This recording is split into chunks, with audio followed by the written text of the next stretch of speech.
In today's lecture, we'll be exploring solving radical equations. Note we must check our solutions if we raise both sides of an equation to an even power or exponent. This can introduce extraneous solutions. Now, why do we only have to check our work when we raise it to an even power? Well, consider this. If we have -7 equals, let's say, 7, this is clearly a contradiction. This is not true. This is a false statement. But if I square both sides of the equation, let's square both sides of the equation, it gives me 49 equals 49. So this is in fact true. So essentially we started off with a contradiction, and by squaring both sides we were able to get a statement that was true. And that's not what we want. So we have to be careful when we raise both sides to an even power, because this power of 2 or even power is going to make our equation positive on the left and positive on the right side, which can introduce extraneous solutions. Let's look at example 1. We want to solve the square root of 2x minus 13 equals 5. The very first step is to square both sides. You have to square the entire left side and the entire right side. What happens when you square the square root? Well, that expression cancels out, so you just have the radicand left over. That's 2x minus 13 equals 5 squared. And we can simplify 5 squared, that's 25. And I'll drop down the 2x minus 13. Let's add 13 to both sides. 2x is equal to 38.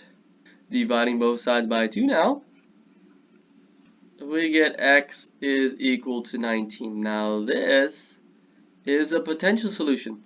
We raised both sides to an even power, so we have to check to make sure that x equals 19 is not an extraneous solution. So to check our work, we always plug it back into the original problem. So let's look at the original problem and plug in the 19. We have 2 times 19 minus 13 equals 5. Again, I want to use the original problem before we started anything. So let's see if this is true.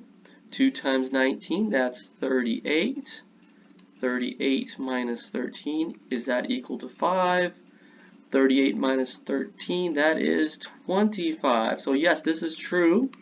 So x equals 19 is a good solution. In example 2, before you start raising both sides to a power, you have to first isolate the radical. So let's isolate the radical. I will start by subtracting the 10 to both sides, and that's going to get that cube root of x plus 9 by itself. We have the cube root of x plus 9 is equal to 6 minus 10, that's -4. Now we can simplify this a bit. Let's raise both sides to a power of 3. This time we're using a power of 3 because the initial index was a 3. So we have to use the opposite of cube rooting, which is raising both sides to a power of 3. As a result, the left side, the cube root and the cube cancels out. You just get an x plus 9, and that's equal to -4 cubed. We can simplify the right side. -4 cubed, that's -64. And now we can subtract 9 to both sides. Let's subtract that 9 to both sides. This cancels out. And we have x equals -73. Do we have to check our work? Well, we raised both sides to an odd power, so we don't really have to check our work, but we could if we wanted to. This is a good solution. Since we raised both sides to an odd power, we don't really need to check our work, but we could if we wanted to. Question 3. Again, we want to isolate that radical. So let's do that. Let's isolate the radical. Start by adding 8 to both sides. This simplifies to the square root of 2x minus 9 is equal to negative 11 plus 8. That's going to be a negative 3. And now we can get rid of the square root. How do we get rid of the square root? We raise both sides to a power of 2. And again, when you raise both sides, you have to raise everything with a parentheses, so you don't forget to square all of the terms. On the left, we just simplified it as 2x minus 9. On the right, negative 3 squared is positive 9 because the parentheses includes the negative. That's why we're careful with this parentheses. You need it so that you ensure that you make this a positive 9 and not a negative 9. Let's add 9 to both sides. And so we have 2x is equal to 18. We can divide both sides by 2. And x equals 9. Now this is a potential solution. You still have to check your work. You must check it into the original problem. Let's plug that into the original problem. The square root of 2. So let's write this as 2 times 9 minus 9 minus 8. Is that equal to negative 11? We'll have to check. 2 times 9, that's 18. So we have the square root of 18 minus 9 minus 8. Is that equal to negative 11? 18 minus 9 is 9. The square root of 9 minus 8. Is that equal to negative 11? The square root of 9 we know is 3. 3 minus 8 is not equal to negative 11. That's false. That means x equals 9 is not a good solution. This is extraneous. But if that was our only option and it didn't work, what is our solution? Well, our solution is no solution, since there was no option that worked. Let's look at question 4. Solve for the given function. F of x equals the square root of 3x minus 8 plus 4, such that f of x equals 9. A lot of students make the mistake of substituting the 9 into the x. No, this is not what the problem is asking us to do. It wants us to replace f of x with the number 9. That's what we need to do. So this problem becomes 9 equals the square root of 3x minus 8 plus 4. We can now subtract 4 to both sides. Again, we were isolating that radical. Isolate the radical. That's the first step, is to always isolate that radical. We have 5 equals the square root of 3x minus 8.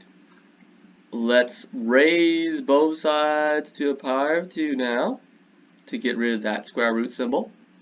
5 squared, that's 25, 25, and the square root goes away because of that square term. And now I could add the 8 to both sides. On the left, 25 plus 8, that's going to give us 33 equals 3x. Let's divide both sides by 3.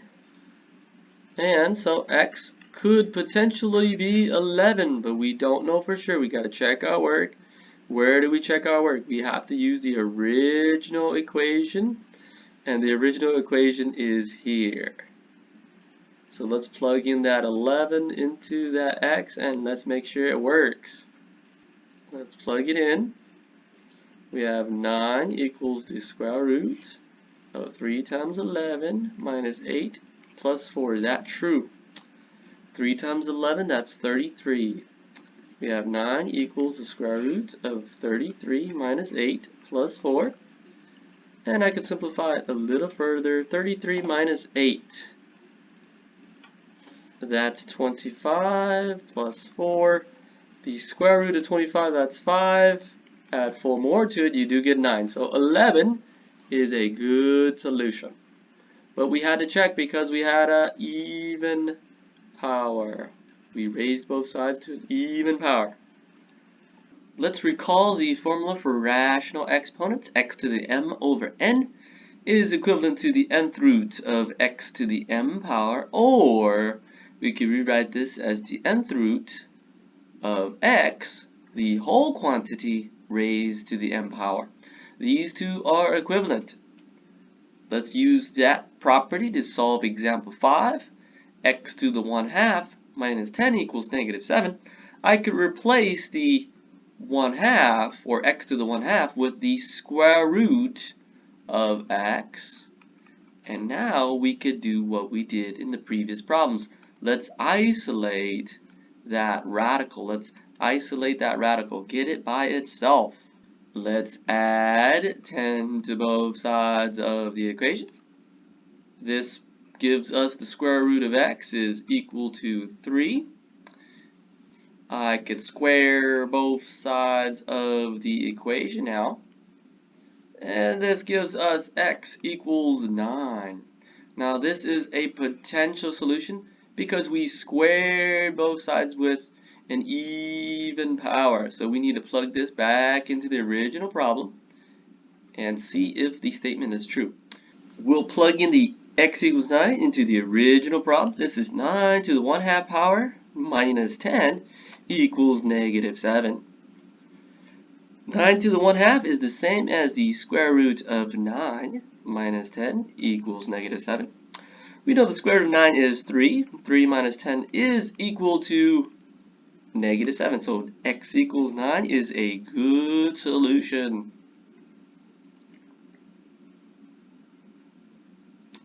Let's try example 6. I want to solve x to the 1/3 plus 2 equals 9. I could rewrite this as the cube root of x plus 2 equals 9.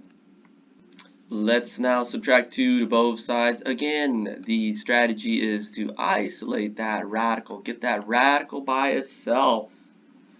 This produces the cube root of x equals 7. Now we can cube both sides. And using our calculators, we can find that 7 cubed is 343. On the left, the cube root cancels out with the cubic term. This gives us x. We could check our work if we wanted to, but since we used an odd power, it's not necessary, but you could always check your work to make sure it's right. In example 7, we could try the same strategy. Let's replace x plus 4 raised to the 1/3 with the cube root of x plus 4 plus 8 equals 2. We can subtract 8 to both sides to isolate the radical. Again, we're trying to isolate that radical, get it by itself, so we could raise both sides to a certain power. This simplifies to the cube root of x plus 4 equals -6. Let's raise both sides to a power of 3. So we have x plus 4 equals -216. Let's subtract 4 to both sides to solve for x. Now we have x is equal to -220.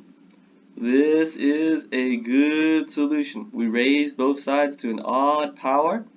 This is a good solution. In question 8, we'll start by isolating the radical, which is already done for us. That's great. Then we could square both sides of the equation. This gives us 12x minus 20 equals x squared. Now this is a quadratic, and since it's a quadratic, we want to rewrite it in this form. It's equal to 0. That's what we want it to be in standard form, so we could factor it to solve for x.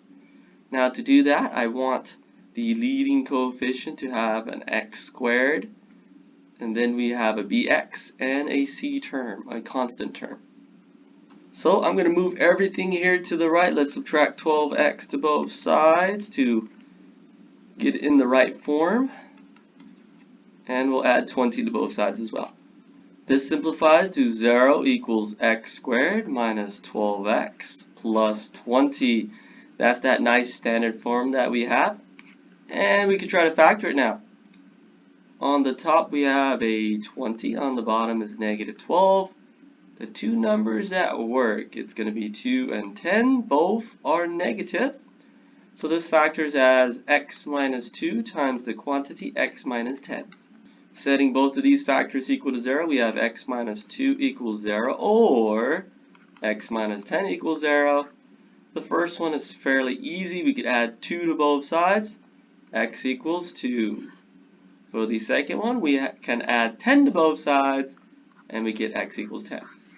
Now, these are potential solutions. You got to check your work. You have to check your work here. You got to check your work here to make sure they do work. So I'll do that quickly here on the side. The square root of 12 times 2. Again, we're using the original problem, plugging in the 2. 12 times 2, that's 24. 24 minus 20, that's 4. The square root of 4 is equal to 2. Yes, that's right. It works. And very similar for 10, if you try 12 times 10 minus 20, is that equal to 10? 12 times 10 is 120, minus 20 is 100. The square root of 100 is equal to 10. It also works. So both of these solutions are good. In example 9, we will start by isolating that radical. So let's subtract 4 to both sides. The square root of 2x equals x minus 4. Then I could square both sides.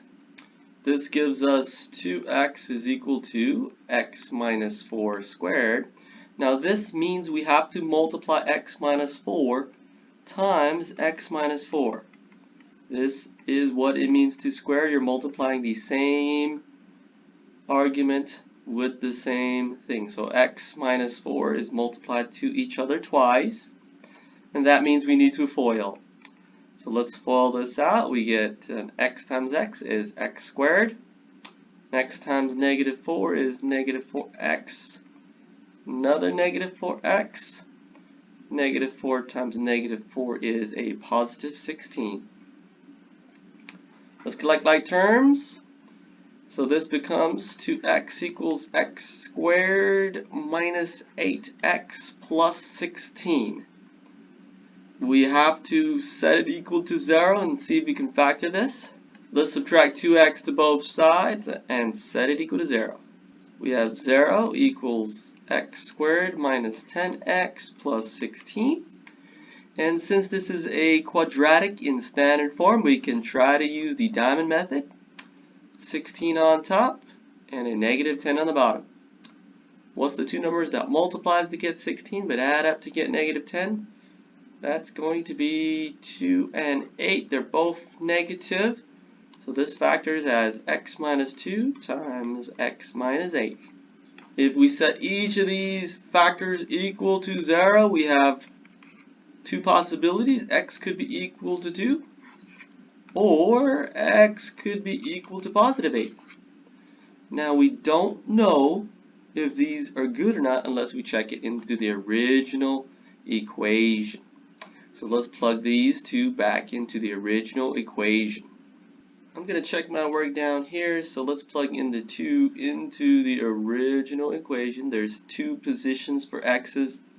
So this is the square root of 2 times 2 plus 4 equals 2. And the square root of 2 times 2 is the same as the square root of 4 plus 4. Is that equal to 2? Well, clearly 2 plus 4 is not equal to 2. So x equals 2 is a bad solution. It doesn't work. It's extraneous.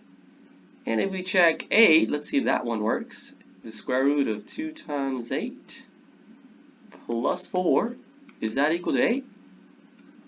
This is the square root of 16 plus 4. It does look like the square root of 4 is 4. 4 plus 4 is equal to 8.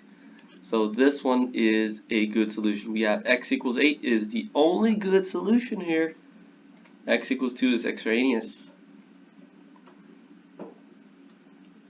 In question 10, we have two radicals. So the best thing to do with this is to isolate the radical again.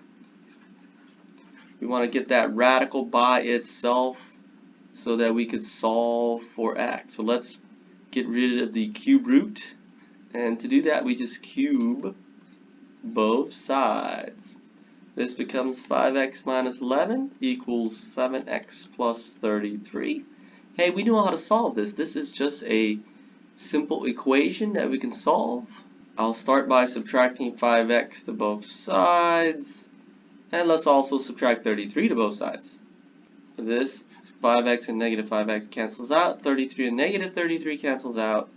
And so negative 11 minus 33 is negative 44. This is equal to, we have 7x minus 5x. That yields 2x. Let's divide both sides by 2 now. And so x equals negative 22. Do we have to check our work? Well, we use an odd power, so we don't have to check our work. This is a good solution. Negative 22 is a good solution. In question 11, this is going to be the good stuff. This is going to take us some time. To solve question 11, I would start by isolating one of the radicals. We could choose to isolate the left or the right radical.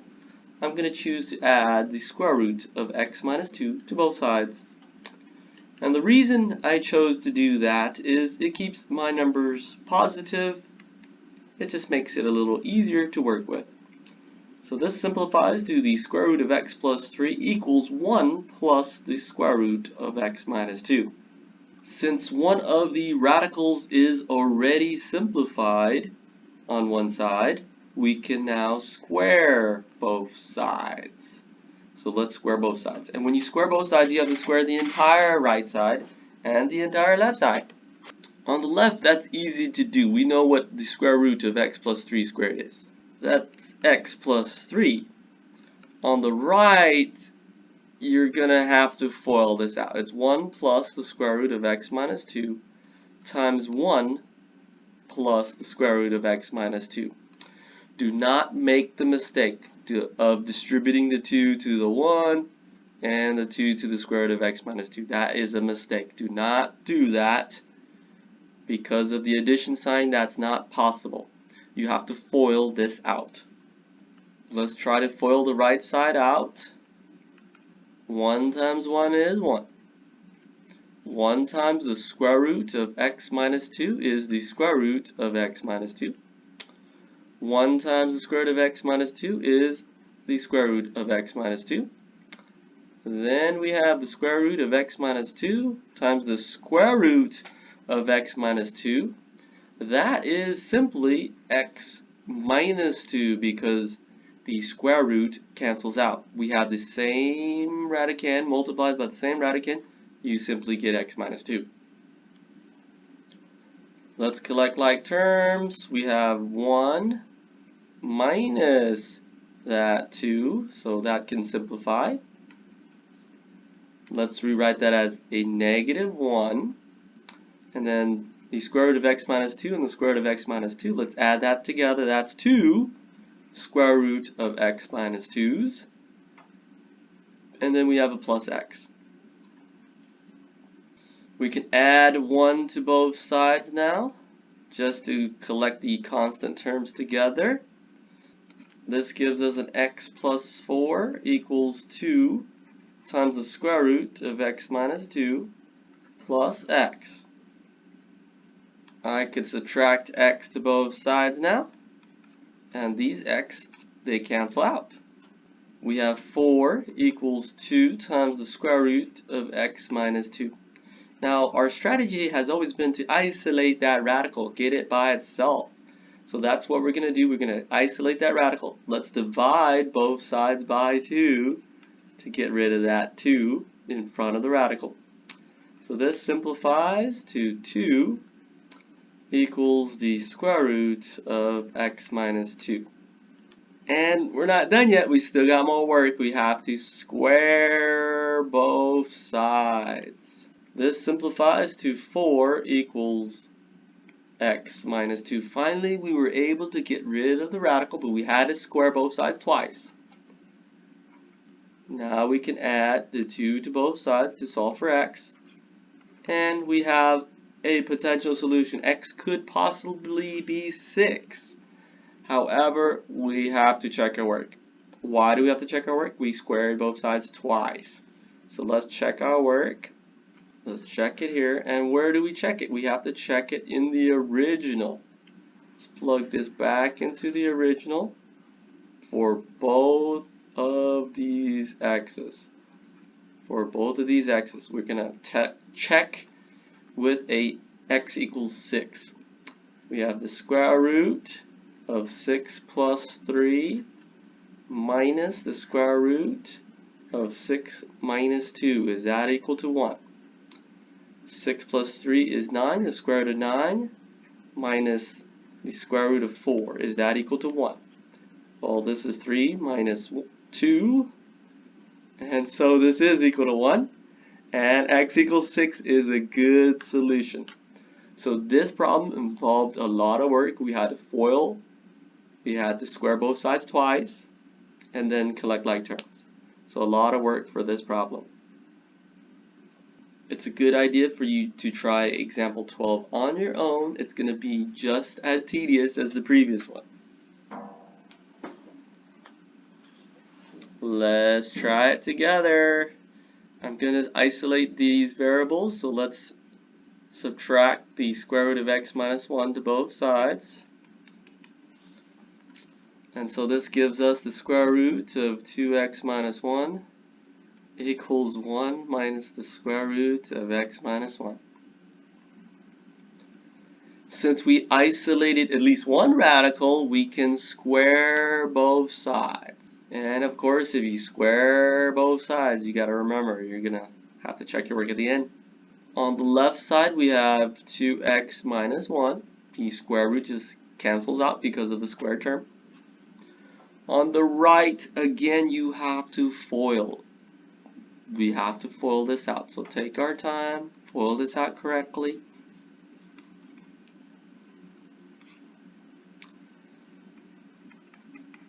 So let's multiply 1 times 1, that's 1. 1 times negative square root of x minus 1 is negative square root of x minus 1. Multiplying negative square root of x minus 1 times 1 is negative square root of x minus 1. And then we have a negative times a negative. So this is going to be a positive. Square root of x minus 1 times the square root of x minus 1 is just x minus 1. Let's collect like terms now.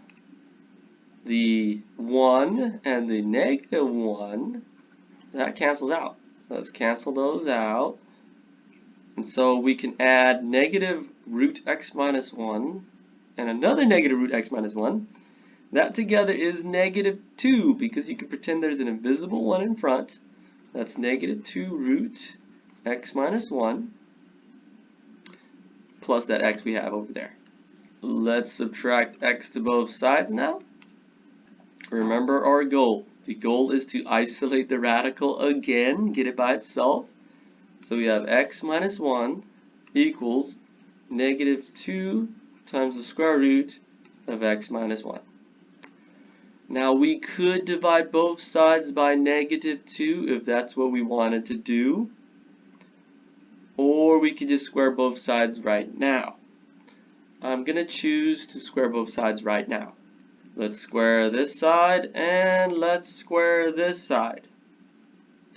The reason I did not want to divide both sides by negative 2 is it would create fractions, causing more problems for me. So let's square both sides right now. We have x minus 1 times and x minus 1. We have to FOIL that out. On the right, this is the time where we could square both the negative 2 and we could square the x minus 1, the square root of x minus 1 squared.